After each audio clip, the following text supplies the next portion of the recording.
This is music, and this is not Stryper.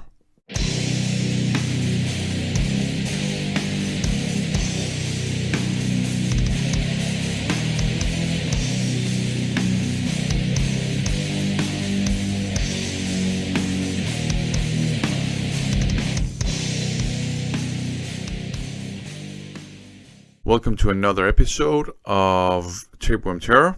This time we're going to have a look at this one here, Eonic Metanoia by Unprocreation.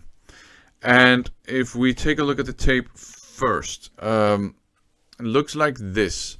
And in the update video where I showed this, I kind of joked that it looked a bit Strypery.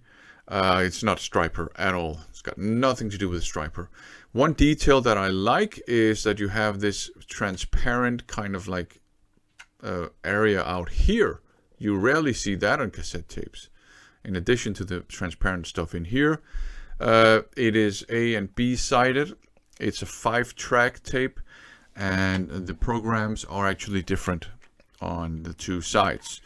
The J card itself, the cover artwork is actually pretty cool. I like this black and white, just cosmic kind of theme they have going on. If you fold it out, here you get some credits. It's a 2-person band. The only 2 members are called Hell and JD. You have the track list here, 5 tracks. In here you have the lyrics, and you have the logo, and you have their slogan, Insane Metal of Death. Because that's what this is. This is not Stryper. This is Insane Metal of Death. It's a blend of thrash metal, death metal, and black metal. So I guess it's Blackened, death-thrash, or something like that. I think the core sound is probably, or the core style is probably some kind of really edgy thrash metal. But then you do have some death metal tropes popping in. And you do have some black metal tropes popping in as well in the compositions and in the performance. The vocals are actually quite interesting. The vocalist seems to be trying out different vocal styles. So in some of the songs you got your blackened screeches. In some of the other songs you got real guttural death growls. And there's even one song with some clean kind of singing. It's just like, oh, chanting like that. So that's actually pretty interesting. The composition of the songs is actually very cool. I really like that. I like the way the songs are built. The performance is also really cool. It kind of has a raw edge to it. It's not like clockwork precise, but that just adds a sense of authenticity to it, I would say. So that's actually really cool. The production is also, it's not lo-fi or anything. It is listenable, depending on your tastes, of course, but it's listenable to me. But it does have a slight raw edge to it, okay? But it's not over-polished, it's not lo-fi, it is more towards the raw, authentic side.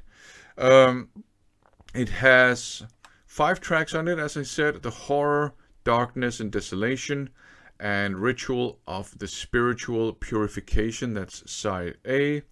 Side B has Deer's Sunset, which is an instrumental, and then Death to Procreation, Unprocreation. That's actually the title of that song. All the songs are actually good, I think. I really like him. It's dirty, it's extreme metal, it's underground metal, but I really like him.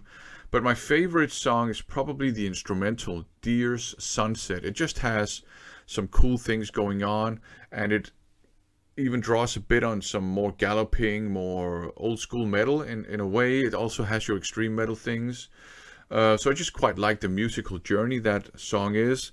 And my second favorite song is probably the one that follows, Death to Procreation.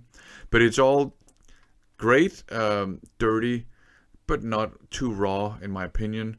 Underground, blackened, death-thrash. They are, as far as I can remember, they are probably from Colombia. It's recorded in Colombia. Recorded in 2019, mixed and mastered in 2020. So pretty recent stuff. So Columbian, probably underground extreme metal. The only kind of beef I have with this release is in the vocals. Not that I don't like the vocals, but in some of the songs, especially in the beginning, I think the vocals are a bit too loud in the mix. And it does even out eventually, or maybe my ears get attuned to it. And also, and it's just me not being a particular fan of that aesthetic. I think there's a bit too much reverb on the vocals, but I know it's kind of like a feature of a lot of contemporary underground extreme metal, death and black metal, and blackened thrash, because it kind of adds some atmosphere to it. But I prefer vocals without a lot of reverb. That's fine, I get it. Doesn't ruin the listening experience. So yeah, very, very good. Blackened death-thrash. Not too dirty, listenable, but certainly not too polished either. Check it out if you want to. I certainly enjoyed listening to this. Thanks for watching.